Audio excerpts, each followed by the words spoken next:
2006 বিশ্বকাপ থেকেই বিশ্বমঞ্চে খেলছেন দুজনে, কিন্তু শুক্রবার বেজে যাবে একজনের বিদায় ঘণ্টা।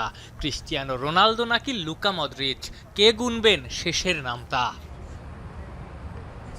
দীর্ঘ ক্যারিয়ারে ছয়টা বছর একসাথে রিয়াল মাদ্রিদে খেলেছেন দুজনে জিতেছেন 4টা চ্যাম্পিয়ন্স লিগ, লা লিগা কিংবা অন্য শিরোপাও আছে ট্রফি ক্যাবিনেটে। দারুণ দুই বন্ধু, নিজ নিজ দেশেরও সর্বকালের সেরা।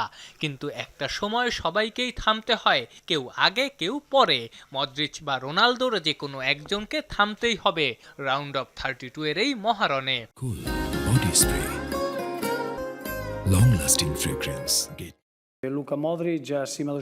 লাখ লাখ তরুণ ক্রীড়াবিদ এবং ফুটবল প্রেমী তরুণ প্রজন্মের জন্য উদাহরণ লুকা মদ্রিচ। সে এবং আমাদের অধিনায়ক রোনালদো যে দীর্ঘস্থায়িত্ব দেখিয়েছে তা তাদেরকে এই খেলার আইকনে পরিণত করেছে।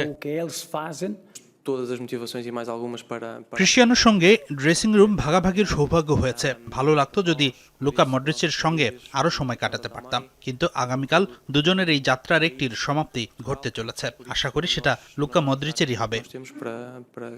ম্যাচ যেদিন, সেদিন আবার দিয়েগো জটার প্রথম মৃত্যুবার্ষিকী। 2025 সালের 3 জুলাই এক সড়ক দুর্ঘটনায় মারা যান পর্তুগিজ এই উইঙ্গার। বেঁচে থাকলে নিশ্চিতভাবেই এই বিশ্বকাপ দলে থাকতেন জটা। এই ম্যাচটা তাই জটার জন্যই জিততে চায় পর্তুগাল। আমাদের মোটিভেশনের অভাব নেই। এই দিনটার একটা গুরুত্ব আছে। জটার মৃত্যুবার্ষিকী।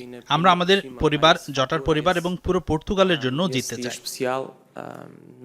ক্রোয়েশিয়ার কোচ মনে করেন আসল লড়াইটা হবে মিডফিল্ডে। পর্তুগালের যেমন ভিতিনিয়া, ব্রুনো ফের্নান্দেস, বের্নার্দো সিলভারা আছেন, ক্রোয়েটদেরও আছে মদ্রিচ, কোভাচিচ, সুচিচের মতো মিডফিল্ডার। লড়াইটা তাই হবে কেহ কারে নাহি ছাড়ে, সমানে সমান। সম্ভবত এখানেই ম্যাচের ভাগ্য নির্ধারিত হবে। পর্তুগাল চমৎকার টেকনিক্যাল ফুটবল খেলে, তাই আমাদের খুব সতর্ক থাকতে হবে। এই ম্যাচে আমাদের জন্য সবচেয়ে গুরুত্বপূর্ণ বিষয় হলো কোনো ভুল না করা, বিশেষ করে বল দখলে রাখার সময়। বিশ্বকাপের শেষ 16-এ ওঠার লড়াইয়ে বাংলাদেশ সময় শুক্রবার ভোর 5টায় মাঠে নামবে পর্তুগাল ও ক্রোয়েশিয়া। আফরান পিয়াল, যমুনা স্পোর্টস।